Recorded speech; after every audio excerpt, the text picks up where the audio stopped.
Adsorption complete करा दिया था। एड्जॉर्प्शन आपने पढ़ लिया था, कंप्लीट पूरा हो गया था एड्जॉर्प्शन। आज हम लोग एड्जॉर्प्शन के बाद कैटालिसिस पढ़ेंगे, कैटालिसिस। ठीक, तो सभी लोग पार्ट बी कैटालिसिस हेडिंग डालिए। तो बच्चों पार्ट बी कैटालिसिस हमको पढ़ना है।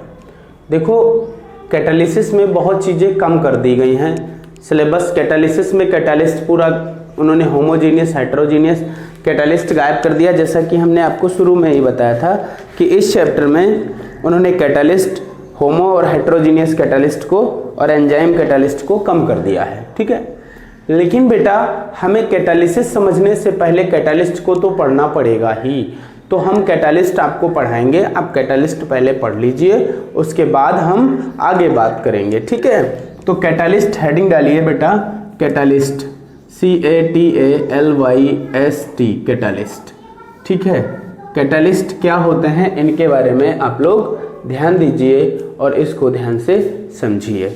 देखो बहुत सारी केमिकल रिएक्शंस होती हैं, बहुत सारी केमिकल रिएक्शंस होती हैं, तो उन केमिकल रिएक्शन बहुत स्लोली रेट से होती हैं। तो कुछ रिएक्शन स्लो होती हैं और कुछ रिएक्शन फास्ट होती हैं।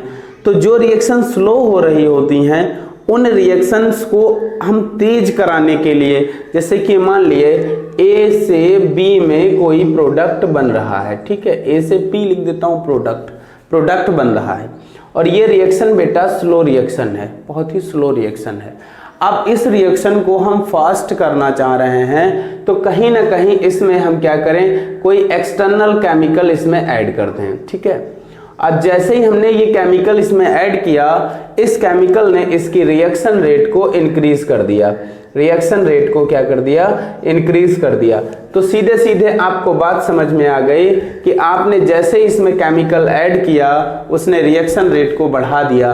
तो ऐसे केमिकल जो रिएक्शन रेट को इंक्रीज कर देते हैं, जो रेट ऑफ रिएक्शन को इन्हांस कर देते हैं, जो रेट ऑफ रिएक्शन को बढ़ा देते हैं, ऐसे केमिकल को हम कैटालिस्ट बोलते हैं। और इनके द्वारा जो इन्हांस की गई रिएक्शन है या इनके द्वारा जो भी प्रोसेस हो रही है, दैट इज द कैटालिसिस, उसे हम कैटालिसिस कहते हैं। तो ऐसे केमिकल जो रिएक्शन रेट को क्या करते हैं, बढ़ा देते हैं, ऐसे केमिकल जो रिएक्शन रेट को बढ़ा देते हैं, इन्हांस कर देते हैं, कैटालिस्ट कहलाते हैं। तो इसमें क्या लिखेंगे, those chemicals which enhance the rate of chemical reaction are known as catalyst, are known as catalyst. तो आप लोग लिखो, इसमें लिखो, मैं बोल रहा हूं, लिखिए, those chemicals which enhance the rate of chemical reaction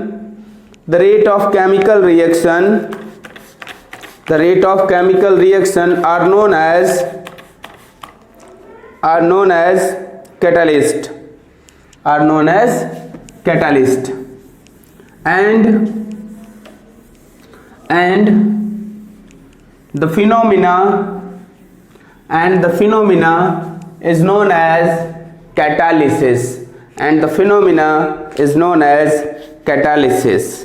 and the phenomena is known as catalysis, example इसके लिख लेते हैं। ठीक है, जैसे कि 2 सल्फर डाइऑक्साइड के मोल हैं, ये बेटा गैस है।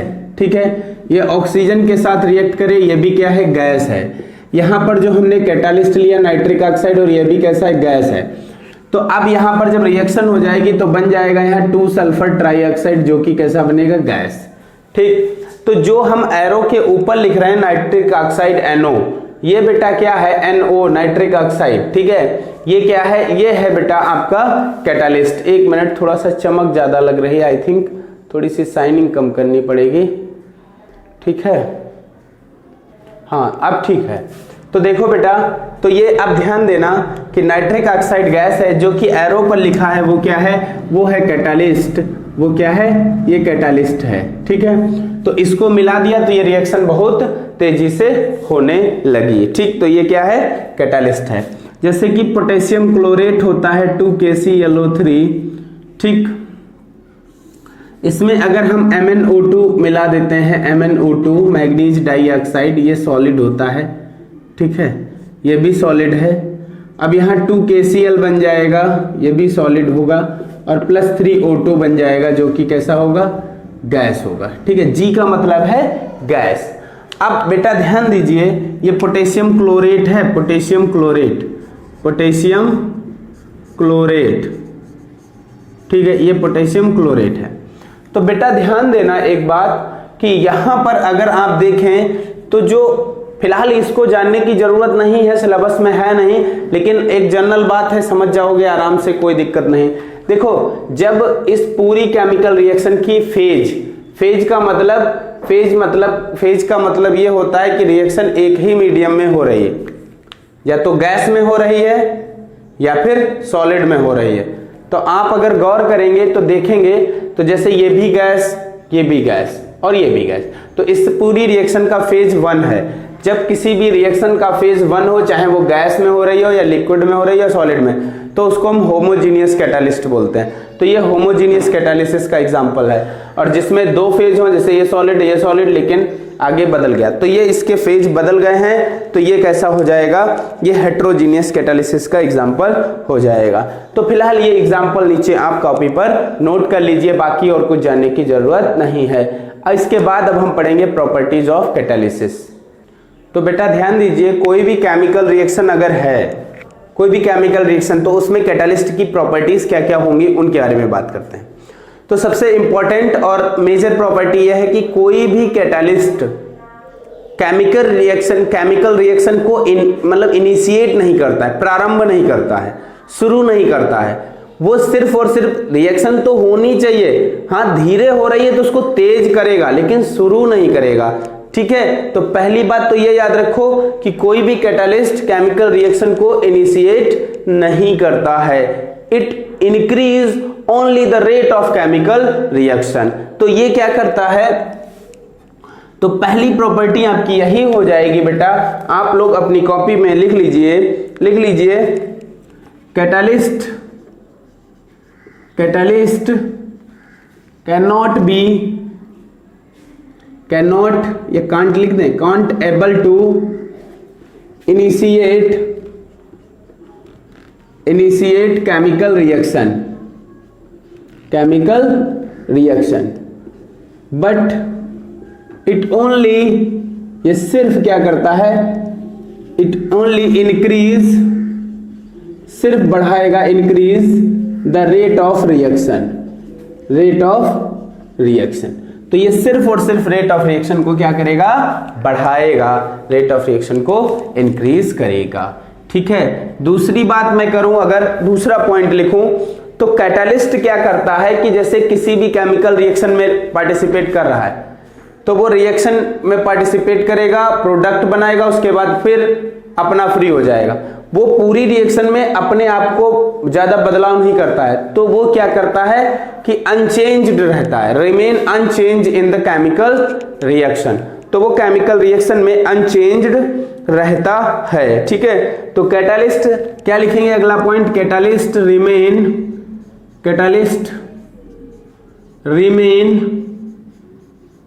अनचेंज्ड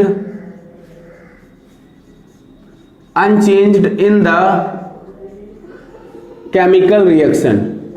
ये केमिकल रिएक्शन में क्या रहेगा, अनचेंज्ड रहेगा, बदलाव नहीं करेगा। ठीक है, तो remain unchanged in the chemical reaction. अब देखो क्या होता है कि एक चीज याद रखो, कैटालिस्ट जो होते हैं इनमें थोड़ी सी, जो केमिकल कैटालिस्ट होते हैं इनमें स्पेसिफिसिटी थोड़ी सी होती है। मतलब कि एक कैटालिस्ट हम हर रिएक्शन में यूज नहीं कर सकते, हर एक रिएक्शन के लिए हमें कैटालिस्ट अलग अलग चाहिए होता है। तो कैटालिस्ट क्या होते हैं, स्पेसिफिक इन नेचर में भी होते हैं। तो अगला पॉइंट आप लिख लेंगे बेटा, a catalyst is specific in nature. A catalyst is लिखते जाओगे, इज स्पेसिफिक इन नेचर। तो कैटालिस्ट स्पेसिफिक इन नेचर होते हैं, मतलब एक कैटालिस्ट सभी रिएक्शन को नहीं इनिशिएट कर सकता, अलग अलग रिएक्शंस के लिए अलग अलग कैटालिस्ट की हमें क्या पड़ेगी, जरूरत पड़ेगी, आवश्यकता पड़ेगी। ठीक है, अगली अगर हम बात करें कि ये जो केमिकल इक्विलिब्रियम होती है, केमिकल इक्विलिब्रियम, तो केमिकल इक्विलिब्रियम को कैटालिस्ट इफेक्ट नहीं करता है। तो लिख देंगे a catalyst does not alter the chemical equilibrium, मतलब केमिकल इक्विलिब्रियम को कैटालिस्ट इफेक्ट नहीं करेगा। आप लोगों को याद होगा तो फर्स्ट ईयर में क्वेश्चन आया था कि वो अपने यहाँ का क्वेश्चन आया था शायद फर्स्ट मंथ नहीं सेकेंड हाफ ईयरली में आया था। A catalyst does not affect the chemical equilibrium, why, और केमिकल इक्विलिब्रियम से चैप्टर था। तो क्यों नहीं, क्योंकि उसका काम है रेट ऑफ रिएक्शन को बढ़ाना, और कोई रिएक्शन दोनों तरफ हो रही है तो जितना वो फॉरवर्ड बढ़ाएगा उतना ही बैकवर्ड बढ़ा देगा, और केमिकल रिएक्शन आकर फिक्स हो जाएगी, तो मतलब वो चेंज नहीं होगी। ठीक, तो ये बात लिख लेंगे आप। ठीक, अगली अगर बात करें तो कैटालिस्ट क्या होता है बेटा, कैटालिस्ट डिक्रीज कर देता है, कैटालिस्ट डिक्रीज्ड एक्टिवेशन एनर्जी। तो ये एक्टिवेशन एनर्जी को क्या कर देता है, डिक्रीज कर देता है। एक्टिवेशन एनर्जी जितनी कम होती है रिएक्शन उतना फास्ट होती है, रिएक्शन उतनी तेजी से हो सकती है। ठीक है, तो ये बात आप समझ गए होंगे, ये आपको समझ में आ गया होगा। ठीक है, तो आप इतने पॉइंट लिख लीजिएगा इसकी प्रॉपर्टीज में। और एक चीज याद रखना, कैटालिस्ट एक स्पेसिफिक पीएच पर, वो एंजाइम कैटालिस्ट के लिए हम बात करेंगे तो वहां पर बता देंगे, फिलहाल यहाँ पर नहीं, और एंजाइम कैटालिस्ट सिलेबस से हटा दिया गया है। तो ये कैटालिस्ट और उसकी प्रॉपर्टीज थी, हम उम्मीद करते हैं कि आपको ये समझ में आ गया होगा। ठीक है, तो इसमें कोई दिक्कत नहीं हुई होगी। चलो अब आगे पढ़ते हैं।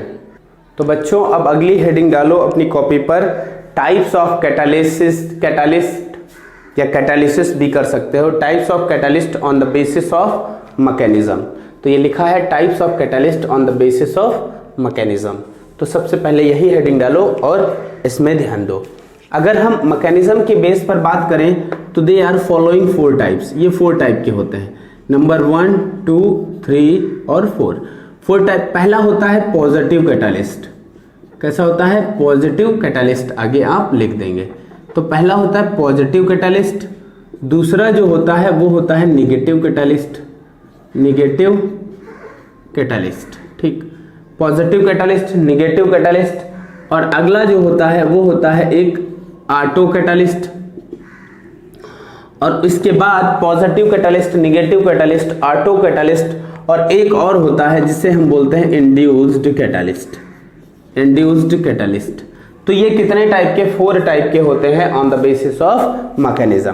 तो आप लिखिए on the basis of mechanism they are categorised into following 4 types, positive catalyst, negative catalyst, auto catalyst और induced catalyst.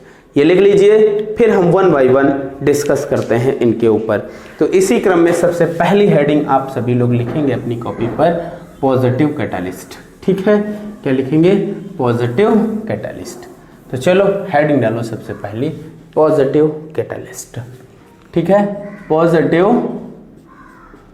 Catalyst, positive catalyst, या इसको हम कैटालिसिस भी बोलते हैं, पॉजिटिव कैटालिसिस भी इसको हम बोलते हैं। ठीक है, तो बच्चों सबसे पहले बात करेंगे पॉजिटिव कैटालिस्ट की, कि पॉजिटिव कैटालिस्ट क्या होते हैं। तो सभी लोग इधर ध्यान दीजिए पॉजिटिव कैटालिस्ट पर। इनके नाम से ही लग रहा है कि पॉजिटिव मतलब रेट ऑफ रिएक्शन को ये इंक्रीज करने वाले हैं, ये रेट ऑफ रिएक्शन को इंक्रीज करने वाले हैं। तो ऐसे कैटालिस्ट जो रेट ऑफ रिएक्शन को क्या करते हैं, इंक्रीज कर देते हैं, उन्हें हम क्या बोलते हैं, पॉजिटिव कैटालिस्ट। तो लिख देंगे दोज केमिकल्स विच इंक्रीज्ड, लिखो साथ में, which increase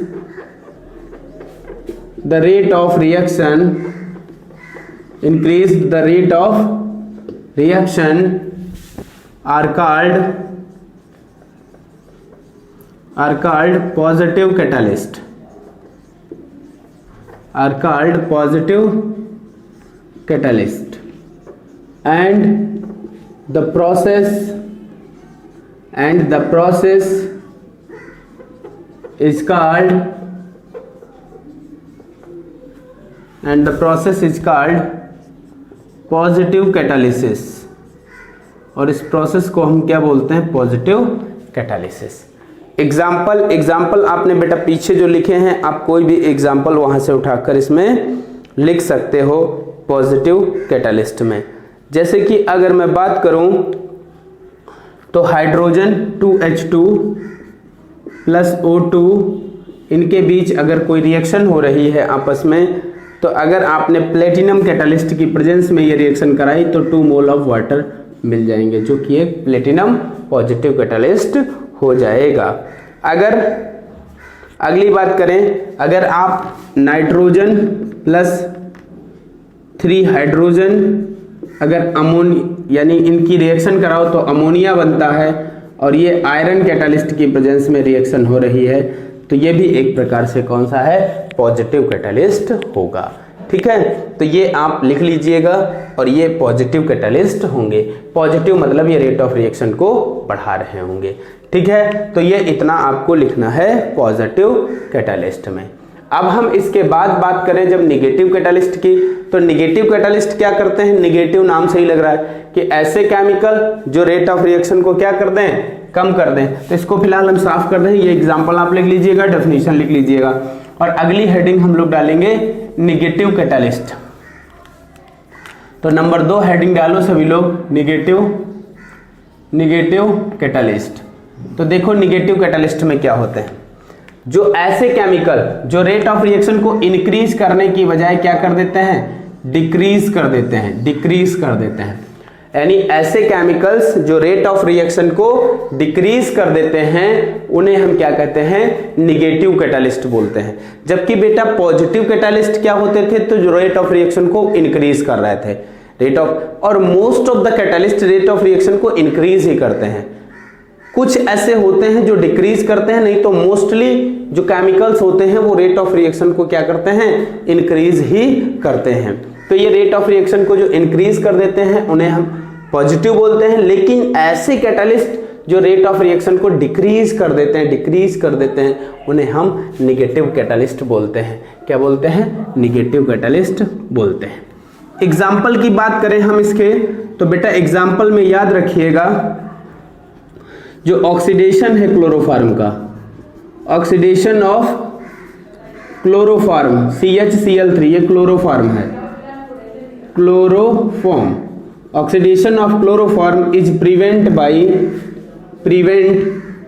by 1% ethyl alcohol.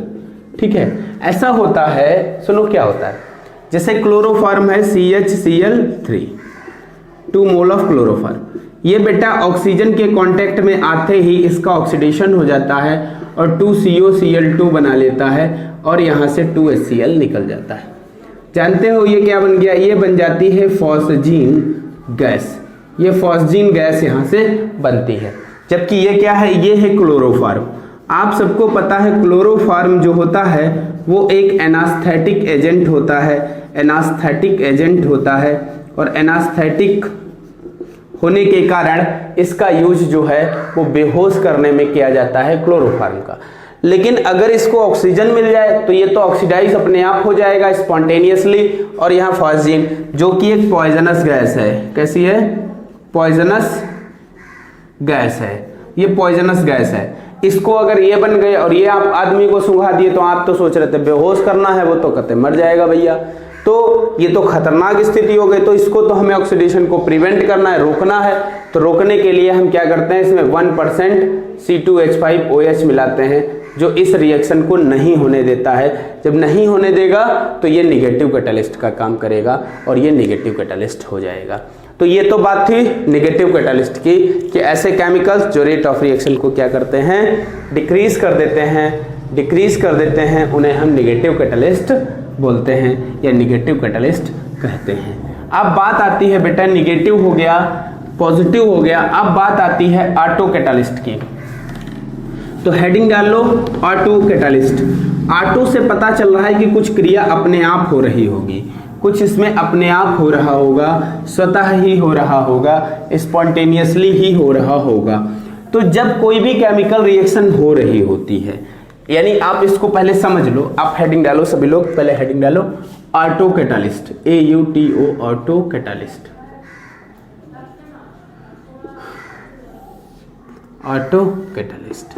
अब आप इधर ध्यान दीजिए, जैसे एक रिएक्शन हो रही है, जैसे ये A+B रिएक्ट कर रहे हैं और C+D बना रहे हैं, ठीक, A+B रिएक्ट करके C+D बना रहे हैं। ये क्या है? ये है रिएक्टेंट, ये है रिएक्टेंट, और ये जो बन रहा है ये क्या बन रहा है? ये बन रहा है प्रोडक्ट। तो एक तो रिएक्टेंट है, उधर क्या बना? प्रोडक्ट बना। अब आप ध्यान देना, एक बात को विशेष रूप से ध्यान दीजिएगा कि जैसे कोई भी केमिकल रिएक्शन हुई और उसमें कोई प्रोडक्ट बन रहे हैं, उसमें कोई प्रोडक्ट बन रहे हैं, और इसमें जितने ये बने हुए प्रोडक्ट हैं, इन प्रोडक्ट में से कोई भी एक प्रोडक्ट, जैसे जो भी प्रोडक्ट बने इनमें से कोई भी एक प्रोडक्ट जो है वो किसकी तरह काम करने लगे? कैटालिस्ट की तरह काम करने लगे। तो इस प्रकार के कैटालिस्ट को हम बोलते हैं ऑटो कैटालिस्ट। मतलब समझो कि जैसे शुरुआत होगी रिएक्शन की तो प्रोडक्ट नहीं बनेगा, जैसे रिएक्शन कुछ टाइम हो जाएगा प्रोडक्ट बनेगा, और जब प्रोडक्ट बन जाएगा तो जैसे जैसे टाइम बढ़ता रहेगा बढ़ता रहेगा बढ़ता रहेगा, उस प्रोडक्ट का कंसंट्रेशन भी बढ़ता जाएगा। जब प्रोडक्ट, जैसे मान लिया इसमें सी कैटालिस्ट का काम कर रहा है, तो जैसे कुछ शुरुआत हुई तो सी नहीं बना, थोड़ा टाइम हुआ तो सी बना, जब सी बना तो ये सी कैटालिस्ट का काम कर रहा है तो ये रेट को बढ़ाने लगेगा, जैसे जैसे सी का कंसंट्रेशन बढ़ता जाएगा रेट ऑफ रिएक्शन भी बढ़ता जाएगा। तो जब क्योंकि ये कैटालिस्ट का काम कर रहा है तो ऐसे कैटालिस्ट को हम बोलते हैं ऑटो कैटालिस्ट। मतलब जैसे किसी भी केमिकल रिएक्शन में जितने भी प्रोडक्ट दिए गए होते हैं उन प्रोडक्ट में से कोई एक प्रोडक्ट कैटालिस्ट की तरह काम करता है, तो ऐसे कैटालिस्ट को हम क्या बोलते हैं बच्चों? ऐसे कैटालिस्ट को हम ऑटो कैटालिस्ट बोलते हैं। आप इसके डेफिनेशन अपनी कॉपी पे लिख लीजिए, लिखो when in the chemical reaction two or more than two product are formed,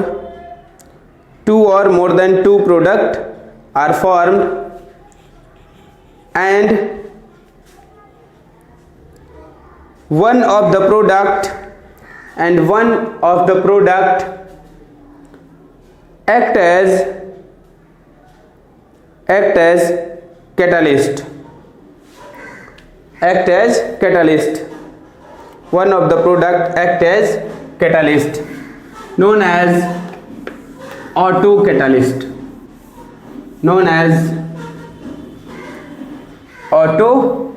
catalyst.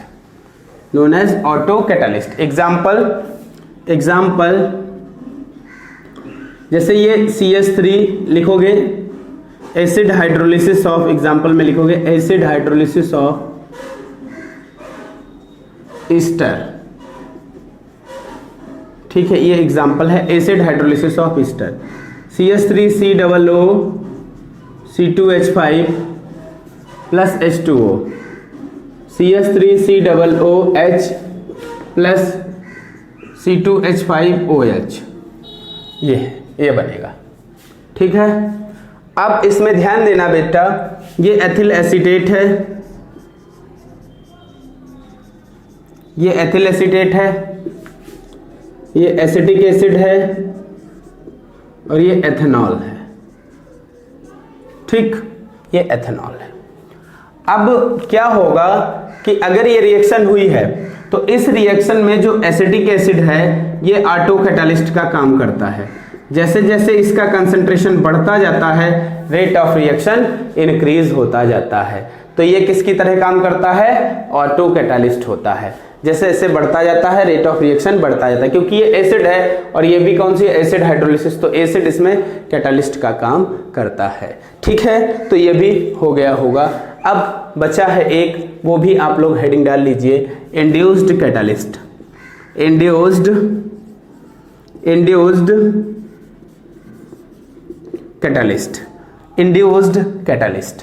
Induced catalyst की अब हम बात करने वाले हैं कि इंड्यूस्ड कैटालिस्ट क्या होता है, इंड्यूस्ड कैटालिसिस क्या होती है। देखो बेटा, जैसे कोई भी केमिकल रिएक्शन हो रही है, तो जब कोई एक केमिकल रिएक्शन, याद रखना, जब कोई एक कंप्लीट केमिकल रिएक्शन किसी दूसरी केमिकल रिएक्शन के लिए कैटालिस्ट का काम करती है। तो ऐसी रिएक्शंस को हम क्या बोलते हैं? इंड्यूस्ड कैटालिस्ट बोलते हैं। क्या बोलते हैं? इंड्यूस्ड कैटालिस्ट बोलते हैं। ठीक है, देखो जैसे ध्यान दो, जैसे आप देखिए ये लिखा है Na2SO3 sodium sulphide, sodium sulphide. इसका अगर हमें ऑक्सीडेशन कराना पड़े हाफ मोल ऑफ O2 तो ये NO2SO4 यानी सोडियम सल्फेट बनेगा, सोडियम सल्फेट ये बनेगा। क्या बनेगा? सोडियम सल्फेट बनेगा। लेकिन अगर हम एक और रिएक्शन ले लेते हैं Na3ASO3, ठीक है, Na3ASO3, इसका नाम है सोडियम आर्सेनाइट, सोडियम आर्सेनाइट। ठीक, इसका अगर हम हाफ मोल लेकर इसका ऑक्सीडेशन करा देते हैं तो Na3ASO4 नहीं, आगे कुछ नहीं बनता है। यहां पर नो रिएक्शन, कोई रिएक्शन नहीं हो रही है। मतलब आप समझ रहे हैं कि एक रिएक्शन हो रही है और दूसरी रिएक्शन नहीं हो रही अपने आप, समझ रहे ना? मतलब सोडियम सल्फाइड का ऑक्सीडेशन हो रहा है अकेले, लेकिन सोडियम आर्सेनाइड का नहीं हो रहा है अकेले। अगर हम इन दोनों के ऑक्सीडेशन को एक साथ में कराते हैं, जब इन दोनों के ऑक्सीडेशन को हम एक साथ कराने की कोशिश करते हैं तो Na2SO3 प्लस Na3ASO3 और इन दोनों को हम जोड़ दें हाफ हाफ तो 1 मोल हो जाएगा O2 और यहाँ बन जाएगा Na2SO4 प्लस Na3ASO4। मतलब ये सोडियम सल्फेट बना प्लस सोडियम आर्सेनेट, मतलब ये सोडियम सल्फेट और सोडियम आर्सेनेट बना। मतलब इन दोनों का ऑक्सीडेशन हो गया जब एक साथ करा रहे हैं। समझना बात को, जब हम रिएक्शन एक साथ करा रहे हैं तो इन दोनों का ही ऑक्सीडेशन हो रहा है। इसका मतलब ये हुआ कि इसका ऑक्सीडेशन, इसका किसका? सोडियम सल्फाइड का जो ऑक्सीडेशन है वो सोडियम आर्सेनाइड के ऑक्सीडेशन के लिए कैटालिस्ट का काम कर रहा है। और ये कैटालिस्ट का काम कर रहा है किस रिएक्शन के लिए? इसके लिए। तो ये कैटालिस्ट क्या कहा जाएगा? इसी को हम बोलेंगे इंड्यूस्ड कैटालिस्ट। क्या बोलेंगे? Induced catalyst. तो याद रखिए, जब कोई एक केमिकल रिएक्शन किसी दूसरी केमिकल रिएक्शन के लिए कैटालिस्ट का काम करती है तो इसे हम इंड्यूस्ड कैटालिस्ट बोलते हैं। क्या बोलते हैं? इंड्यूस्ड कैटालिस्ट बोलते हैं। तो लिख लो इन इंड्यूस्ड, इसमें लिख लो, लैंग्वेज बोल रहा हूं मैं इंड्यूस्ड कैटालिस्ट में, लैंग्वेज लिखिए, लिखो in induced catalyst a chemical reaction itself, a chemical reaction itself act as catalyst and catalyze other chemical reactions and catalyzed other chemical reactions। ठीक है, ये लिख लिया। अब ये एग्जाम्पल डाल के आप लिख लोगे, ठीक है, एग्जाम्पल। और एग्जाम्पल में क्या लिखोगे? Oxidation of Na2SO4 act as induced catalyst for oxidation of Na3ASO3 sodium arsenite, for sodium arsenite. और फिर ये नीचे कंप्लीट रिएक्शन यहां तक उतार लोगे। इतनी रिएक्शन लिख लेना, लिखने के बाद बस ये हो जाएगा। तो ये यहां तक बेटा कैटालिस्ट और उसके टाइप हो गए हैं। तो आज हम इतना ही रखते हैं, बाकी हम मंडे के लेक्चर में मिलेंगे। आप लोग पढ़ाई करते रहिए, ठीक है, और नेक्स्ट लेक्चर में मिलते हैं। थैंक यू बच्चों, ठीक।